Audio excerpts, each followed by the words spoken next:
Hello. Today we will be mounting the Smart Entry System's pre-assembled video entry intercom. First, you will mount the hood.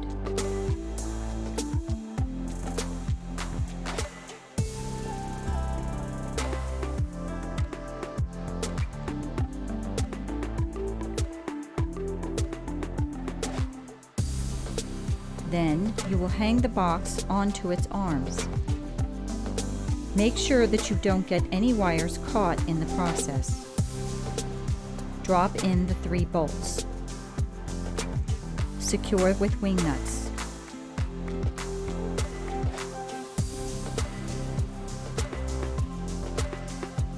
Connect the power cable and you are done.